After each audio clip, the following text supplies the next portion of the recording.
저도 언니처럼 한국으로 가고 싶어요. 여기는 더 이상 기회가 없어요. 제발 방법을 알려줘요. 여기는 태국 방콕. 한 어린 소녀가 참았던 감정을 통제하지 못하고 울면서 부탁을 하는데요. 그 모습이 많이 지쳐 보이고 안쓰러워 보이네요. 요즘 태국의 상황이 좋지 않은지 사연 제보가 많이 들어오고 있습니다. 오늘의 사연 시작하겠습니다. 그리고 잠깐 1초 만에 누를 수 있는 구독과 좋아요는 영상 제작에 큰 힘이 됩니다. 안녕하세요. 저는 방콕에서 살고 있는 수파퐁이에요. 지금은 다행히 방콕에서 잘 지내고 있지만 저희 어린 시절은 그렇지 못했어요. 솔직히 말하면 그때를 떠올리는 게 그리 즐겁진 않아요. 제가 태어난 곳은 태국의 아주 작은 시골 마을이었어요. 가난이란 말로는 부족할 정도로 우리 삶은 궁핍했죠. 수도가는커녕 전기도 들어오지 않았어요. 매일 아침에 뜨기 전에 일어나 물을 길어와야 했는데 그게 얼마나 고됐는지 몰라요. 어린 제 어깨는 늘 무거운 물동이 때문에 아팠답니다.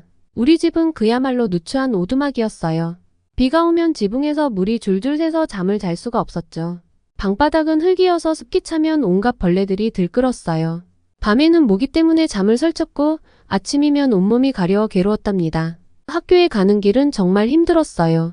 비가 오면 진흙탕이 되는 길을 1시간 넘게 걸어가야 했거든요.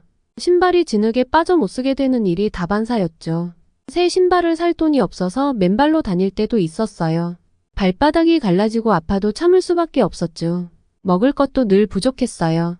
하루에 2끼를 먹는 게 보통이었고 그마저도 쌀과 소금이 전부일 때가 많았죠.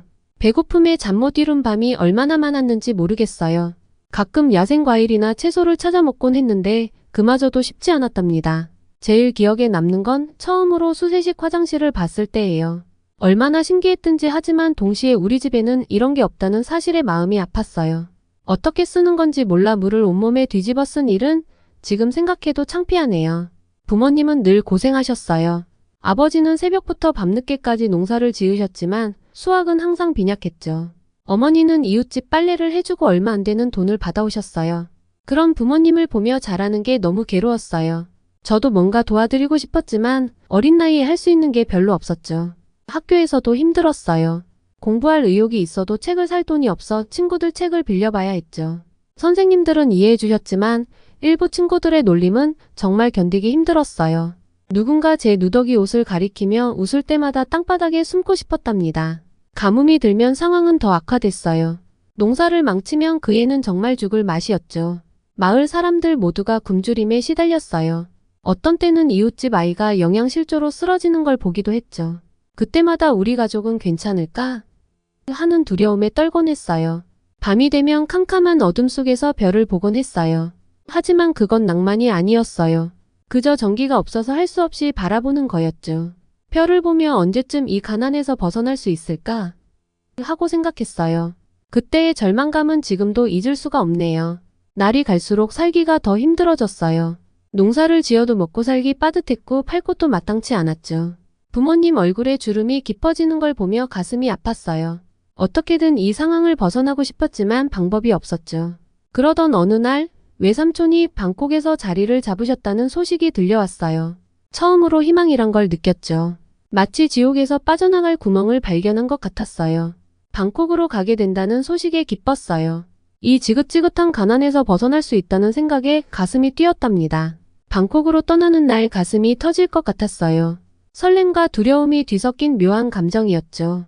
시골 마을을 벗어나는 순간 마치 새장에서 풀려난 새처럼 자유로워지는 기분이 들더라고요. 방콕에 도착했을 때 눈앞이 아찔했어요. 높이 솟은 빌딩들, 번화한 거리 마치 다른 세상에 온 것 같았달까요? 그 순간 느낀 건 두려움이었어요.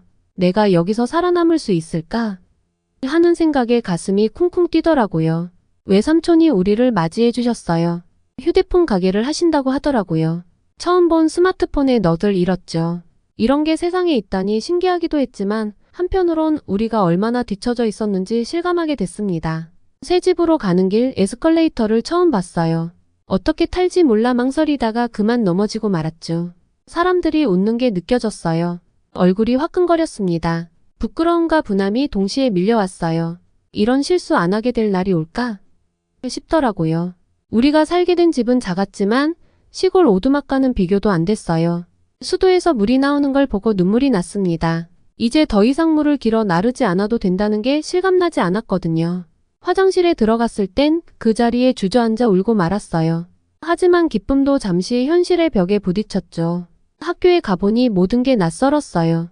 말투도 다르고 공부 내용도 너무 어려웠습니다. 친구들은 저를 시골뜨기 취급했고요. 매일 밤 이불 속에서 훌쩍거렸죠. 외삼촌의 가게에서 일하기 시작했어요. 처음엔 청소나 심부름 정도였죠. 하지만 점점 휴대폰에 대해 배우게 됐습니다. 신기한 세상이 열리는 것 같았어요.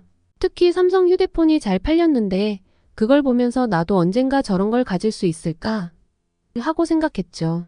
도시 생활에 적응하는 게 쉽지만은 않았어요. 복잡한 지하철, 번잡한 거리 때론 숨이 막힐 것 같았습니다. 하지만 여기선 노력만 하면 뭐든 될 수 있을 것 같았거든요. 학교에서도 조금씩 친구가 생기기 시작했어요. 말투를 배우고 공부도 열심히 했죠. 선생님께서 많이 발전했다고 칭찬해 주셨을 때 그 기쁨이란 말로 표현할 수가 없었습니다. 하지만 가족의 생활은 여전히 빠듯했어요. 외삼촌의 도움으로 겨우 살아가는 형편이었죠. 그래서 방과 후엔 항상 가게 일을 도왔어요. 피곤했지만 가족을 위해 힘을 내야 한다고 생각했습니다. 어느 날 손님 한 분이 제가 고치는 모습을 보시더니 넌 재능이 있구나라고 하시더라고요. 그 말 한마디에 나도 무언가 할 수 있구나 하는 자신감이 생겼습니다. 그러던 어느 날 아버지께서 갑자기 쓰러지셔서 돌아가셨습니다. 정말 마른 하늘의 날벼락 같은 일이었어요. 아침까지만 해도 웃으면서 출근하셨는데 죽음이 저희 코앞에서 일어나다니 온전히 죽음을 애도하지도 못했어요. 병원비 때문에 가족 모두가 겨우 매달려 해결을 했습니다. 그때 처음으로 현실의 무게를 온몸으로 느꼈습니다. 아버지가 돌아가신 후 세상은 무너졌습니다. 그리고 제가 그 자리를 채워야 한다는 걸 깨달았어요. 19살 아직 어린 나이였지만 이제 제가 가장이 되어야 했습니다. 처음엔 정말 막막했어요. 어떻게 해야 할지 몰라 밤마다 이불 속에서 울었습니다. 하지만 울어봤자 달라지는 건 없었죠. 결국 일어나 현실과 마주해야 했습니다. 가장 먼저 한 일은 일자리를 찾는 거였어요. 학업은 포기해야 했습니다. 가족을 먹여 살리는 게 더 중요했으니까요. 처음 구한 일은 식당 서빙이었습니다. 하루 종일 서 있어야 해서 다리가 퉁퉁 부었어요. 하지만 불평할 겨를이 없었죠. 이걸로는 부족했거든요. 그래서 리조트 청소 일도 시작했습니다. 아침 일찍부터 밤늦게까지 일했어요. 손이 거칠어지고 허리가 아팠지만 가족을 생각하며 버텼습니다. 때론 내가 왜 이렇게 살아야 하나 하는 생각에 눈물이 났어요. 하지만 그때마다 어머니와 동생들의 얼굴을 떠올렸죠. 그러면 다시 힘이 나더라고요. 리조트에서 일하면서 다양한 국적의 손님들을 만났습니다. 특히 기억에 남는 건 중국인 손님들과 한국인 손님들의 차이였어요. 중국인 손님들은 대체로 방을 너무 어지럽히고 가셨습니다. 한 번은 방 전체에 음식 찌꺼기를 뿌려놓고 가신 분들도 있었어요. 그땐 정말 힘들었죠. 청소하면서 왜 이렇게 남을 배려하지 않을까 하는 생각에 화가 났습니다. 반면에 한국인 손님들은 정말 깔끔하고 예의 바르셨어요. 방을 떠날 때 거의 청소할 필요가 없을 정도로 정리해놓고 가시는 분들도 많았습니다. 심지어 제가 청소하러 갔을 때 수고하십니다 라고 말씀해 주시는 분들도 계셨어요. 그럴 때마다 가슴이 따뜻해지는 걸 느꼈습니다. 특히 한국인 손님들은 팁을 많이 주셨어요. 한 번은 한 가족이 떠나면서 저에게 큰 금액의 팁을 주셨는데 그 순간 눈물이 날 뻔했습니다. 그분들의 따뜻한 마음이 전해져 왔거든요. 그때 문득 나도 언젠가 한국에 가볼 수 있을까 하는 생각이 들었어요. 일하면서 재미있는 일도 있었습니다. 한 번은 외국인 손님의 말을 잘못 알아들은 적이 있어요. 아이스를 달라고 하셨는데 저는 쌀라이스로 들었거든요. 그래서 밥 한 그릇을 가져다 드렸죠. 손님은 깜짝 놀라더니 한참을 웃더라고요. 처음엔 당황스러웠지만 나중엔 저도 함께 웃을 수 있었습니다. 그 일을 계기로 영어 공부의 필요성을 절실히 느꼈어요. 틈틈이 영어를 공부하기 시작했습니다. 처음엔 너무 어려워서 포기하고 싶었죠. 하지만 포기하지 않았어요. 언젠가 이 노력이 빛을 발할 거라 믿었거든요. 동생들을 돌보기도 쉽지 않았어요. 제가 일하는 동안 집에 혼자 있어야 했거든요. 그래서 항상 마음이 무거웠습니다. 하지만 어쩔 수 없었죠. 우리 가족이 살아남기 위해선 이렇게라도 해야 했으니까요. 그렇게 하루하루를 버텨나갔습니다. 힘들었지만 조금씩 나아지고 있다는 걸 느꼈어요. 월급을 받을 때마다 뿌듯했죠. 비록 적은 돈이었지만 이게 우리 가족을 먹여 살리는 거라고 생각하니 그렇게 소중할 수가 없었습니다.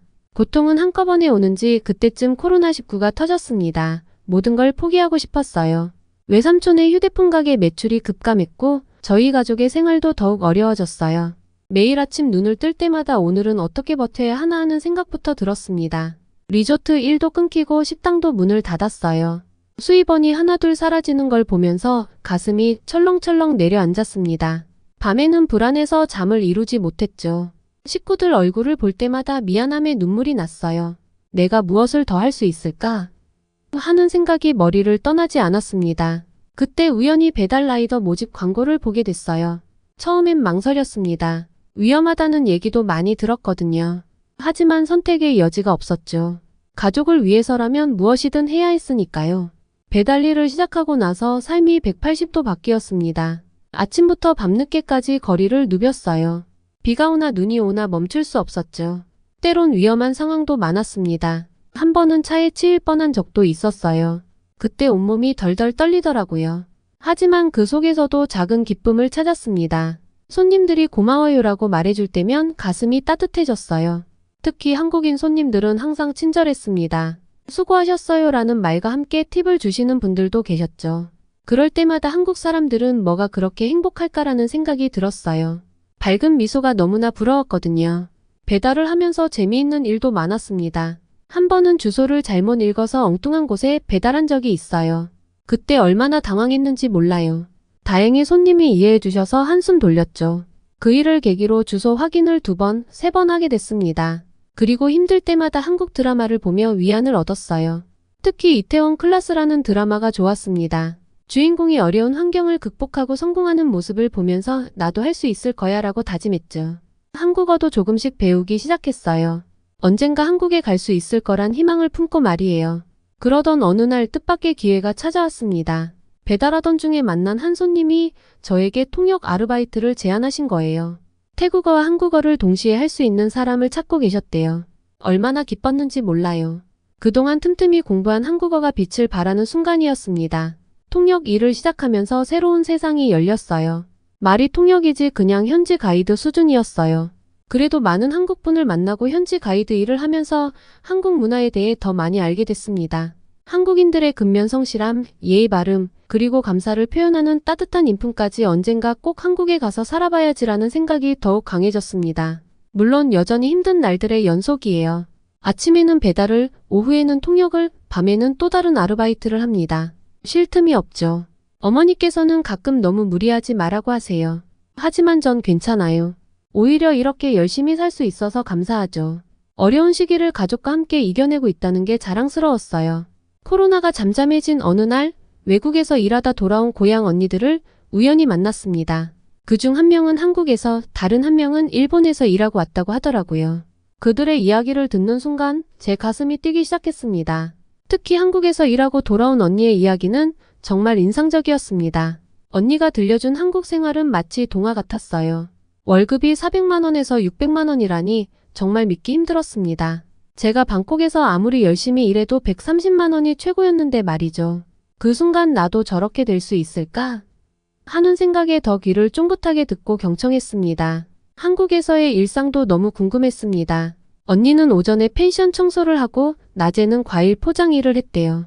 힘들긴 해도 밤에는 쉴 수 있었다고 하더라고요. 그 얘기를 들으면서 나도 저렇게 열심히 일할 수 있을 텐데라는 생각이 들었습니다. 제 안의 열정이 불타오르는 걸 느꼈어요. 가장 놀라웠던 건 언니네 부부가 한국에서 아이까지 낳고 왔다는 거예요. 처음엔 말도 안 되라고 생각했죠. 하지만 언니는 오히려 한국에서 아이를 낳은 게 다행이었다고 하더라고요. 의료체계가 너무 잘 되어 있어서 안심하고 출산할 수 있었대요. 그 말을 듣는 순간 한국에 대한 동경심이 더 커졌습니다. 이런 나라에서 살 수 있다면 얼마나 좋을까? 하는 생각이 들었어요.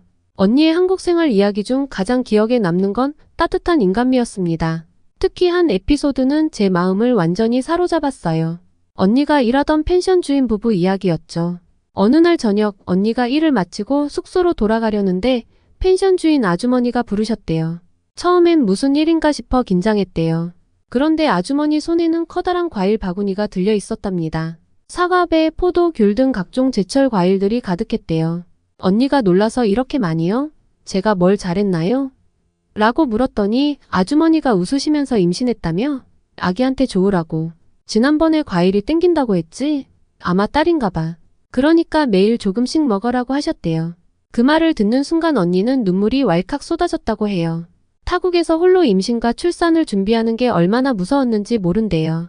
그런데 그 따뜻한 말 한마디에 모든 걱정이 눈 녹듯 사라졌다고 합니다. 그뿐만이 아니었어요. 그 후로 아주머니는 매일 아침 언니에게 우유를 갖다 주셨대요. 점심에는 미역국도 끓여주시고 가끔은 보양식이라며 삼계탕도 해주셨답니다. 한국말을 완벽하게 알아들을 수는 없었기 때문에 대화는 잘 안 통해도 그 따뜻한 마음만큼은 충분히 전해졌다고 해요. 출산 때는 더 놀라운 일이 있었대요. 언니가 진통이 와서 119를 부르려는데 주인 아저씨가 직접 차로 병원까지 데려다 주셨답니다. 한밤중이었는데도 실은 내색 하나 없이 오히려 걱정해 주셨대요. 병원에 도착해서도 언니, 남편이 올 때까지 같이 기다려 주셨다고 합니다. 아기가 태어난 후에는 아주머니가 직접 산후조리 음식을 해다 주셨대요. 미역국은 물론이고 쇠고기 무국, 북엇국 등 다양한 한국 산후 음식을 매일 갖다 주셨답니다. 언니는 그때 처음으로 이곳이 제2의 고향이 될 수 있겠구나라고 생각했대요. 이런 이야기를 들으니 제 마음도 뭉클해졌어요. 타국에서 그런 따뜻한 마음을 받았다니 정말 감동적이었습니다. 나도 언젠가 한국에 가면 저런 따뜻한 사람들을 만날 수 있겠지? 하는 생각에 가슴이 벅차올랐어요. 이 이야기를 듣고 나서 한국에 대한 제 마음은 더욱 확고해졌습니다. 단순히 돈을 벌기 위해서가 아니라 그런 따뜻한 문화와 사람들 속에서 살아보고 싶다는 생각이 들었어요. 반면에 일본에서 일한 언니의 이야기는 정말 달랐어요. 개호복지사로 일했는데 그 경험이 결코 쉽지 않았다고 합니다. 처음 일본에 갔을 때는 꿈에 부풀어 있었대요. 선진국에서 일할 수 있다는 기대감으로 가득 찼었죠. 하지만 현실은 생각과 많이 달랐답니다. 어르신들을 돌보는 일 자체가 육체적으로 너무 힘들었대요. 몸이 불편하신 분들을 씻기고 옮기고 먹여드리는 일이 하루 종일 계속됐답니다. 퇴근할 때면 온몸이 쑤시고 아파서 제대로 걷기도 힘들었다고 해요. 그런데 육체적인 고통보다 더 힘들었던 건 정신적인 스트레스였대요. 문화 차이로 인한 오해가 정말 많았답니다. 예를 들어 일본에서는 웃으면서 이야기하는 게 신뢰라고 생각하는 경우가 있대요. 그런데 언니는 습관적으로 미소를 지으며 대화를 했고 그게 어르신들께는 불쾌하게 느껴졌나 봐요. 언어 문제도 심각했대요. 일본어를 배워갔지만 어르신들이 사용하는 방언은 전혀 알아들을 수 없었답니다. 의사소통이 안 되니 서로 오해가 쌓이고 그게 또 스트레스로 이어졌대요. 가장 충격적이었던 건 도둑 누명을 쓴 일이었습니다. 어느 날 한 어르신의 방에서 돈이 없어졌대요. 그날 언니가 청소를 했다는 이유로 의심을 받았답니다. 결국 CCTV를 확인해서 누명을 벗었지만 그 과정에서 받은 정신적 고통이 너무 컸대요. 일본 관리자들의 태도도 실망스러웠다고 해요. 문제가 생겼을 때 외국인 직원의 입장을 전혀 고려해주지 않았대요. 오히려 내가 잘못 이해한 거 아니야? 라며 책임을 회피하는 경우가 많았답니다. 게다가 월급도 생각보다 많지 않았대요. 물가가 너무 비싸서 저축은 꿈도 꿀 수 없었답니다. 휴일도 거의 없어서 여행을 다니거나 쉬는 것도 힘들었대요. 이런 얘기를 들으니 정말 마음이 아팠어요. 언니가 얼마나 힘들었을지 상상도 가지 않았습니다. 그리고 한편으로는 역시 한국이 최고구나라는 생각이 들었어요. 한국에서 일한 언니의 따뜻한 경험담과 너무나 대조적이었거든요. 일본에서 일한 언니는 결국 1년 만에 태국으로 돌아왔대요. 그리고 지금은 한국 취업을 준비하고 있다고 합니다. 차라리 한국에서 새로 시작하는 게 낫겠어라고 하더라고요. 이 이야기를 들으면서 저는 더욱 한국 취업에 대한 확신이 생겼어요. 물론 어느 나라든 장단점이 있겠지만 적어도 한국은 따뜻한 인간미가 있는 곳 같아요. 한국 취업에 대한 꿈이 커질수록 현실적인 고민도 함께 커져갔습니다. 가족을 위해 더 나은 삶을 만들고 싶은 희망과 그 과정에서 마주할 수 있는 위험 사이에서 저는 매일 밤 고민했어요. 우선 가족을 생각하면 가슴이 뭉클해집니다. 어머니의 주름진 얼굴, 동생들의 기대에 찬 눈빛 가족에게 더 나은 삶을 선물하고 싶어요. 한국에서 번 돈으로 어머니께 편안한 노후를 드리고 동생들의 학비도 대주고 싶습니다. 그저 하루하루 살아가는 게 아니라 미래를 꿈꿀 수 있는 삶을 만들어주고 싶어요. 하지만 동시에 두려움도 큽니다. 언니가 주의를 준 말들이 계속 머릿속에 맴돌아요. 여자 혼자 가면 불법으로 일하는 곳을 소개받을 수 있다고 하더라고요. 같은 태국인이라도 조심해야 한다고 했습니다. 이런 위험들을 생각하면 밤에 잠을 이루기 힘들 때도 있어요. 그래서 저는 합법적인 취업 경로를 찾기 위해 노력하고 있습니다. 인터넷으로 정보를 찾아보고 한국 대사관에도 문의해봤어요. 합법적인 취업 비자를 받으려면 어떤 조건이 필요한지, 어떤 절차를 거쳐야 하는지 꼼꼼히 알아보고 있습니다. 쉽지 않겠지만 정직하게 가는 것이 결국 제 미래를 위해서도 가족을 위해서도 좋을 거라고 믿어요. 또 하나 마음에 걸리는 건 최근 들려오는 한국과 태국 관계에 대한 소식들이에요. 일부 태국인들이 한국에 대해 안 좋게 얘기한다는 소리를 들었거든요. 심지어 한국 여행 금지나 밴 코리아 같은 말까지 나온다고 하더라고요. 이런 소식을 들을 때마다 가슴이 아파요. 제가 알고 있는 한국은 그렇지 않거든요. 따뜻하고 정 많은 사람들, 열심히 일하는 문화, 빠르게 발전하는 기술 이런 모습들이 제가 동경하는 한국의 모습이에요. 사실 대다수의 태국인들은 여전히 한국을 사랑하고 동경한다고 믿습니다. K-팝, K-드라마, 한국 음식. 우리 주변에는 여전히 한국 문화가 넘쳐나고 있어요. 저 역시 한국 드라마를 보며 한국어를 배우고 있고 많은 친구들도 그러고 있죠. 그래서 저는 이런 오해들이 하루빨리 풀리길 바랍니다. 한국과 태국이 서로를 더 이해하고 더 가까워질 수 있기를 희망해요. 제가 한국에 가게 된다면 태국의 좋은 문화도 알리고 싶어요. 양국 간의 문화 교류가 더 활발해져서 서로를 진심으로 이해하고 존중하는 관계가 되었으면 좋겠습니다. 물론 이 모든 과정이 쉽지는 않을 거예요. 언어의 장벽, 문화의 차이, 그리고 예상치 못한 어려움들이 기다리고 있겠죠. 하지만 저는 이 모든 것을 극복할 수 있다고 믿습니다. 지금까지 힘든 상황을 이겨냈듯이 이번에도 할 수 있을 거예요. 앞으로의 길이 어떨지 정확히 알 수는 없지만 한 가지는 확실합니다. 절대 포기하지 않을 거예요. 우리 가족을 위해 그리고 제 꿈을 위해 계속 노력할 겁니다. 한국어 공부도 열심히 하고 필요한 기술도 배우고 한국 문화에 대해서도 더 깊이 알아가려고 해요. 언젠가 꼭 한국에서 새로운 삶을 시작하는 날이 올 거라고 믿어요. 그날이 오면 지금의 이 고민들과 노력들이 모두 값진 경험이 되어 있겠죠. 제 이야기를 들어주셔서 감사해요. 앞으로 어떤 일들이 펼쳐질지 정말 기대됩니다. 힘들 때도 있겠지만 희망을 잃지 않을 거예요. 한국에서 여러분을 만날 그날을 꿈꾸며 오늘도 힘차게 하루를 시작합니다. 오늘은 수파퐁 씨의 사연 잘 들어보았는데요. 한국과 태국의 외교적 마찰에도 한국에 대한 로망을 품어주시니 감사할 따름입니다. 부디 합법적인 경로로 한국에서 만나 뵙기를 바랍니다. 가장으로 사는 삶의 무게가 녹록지 않을 텐데 잘 이겨내시기를 응원하겠습니다. 오늘의 사연에 대해 여러분들의 의견을 댓글로 남겨 공유해주세요. 끝으로 구독과 좋아요는 영상 제작에 큰 힘이 됩니다. 오늘도 저희 감동 충전을 끝까지 시청해주셔서 감사합니다.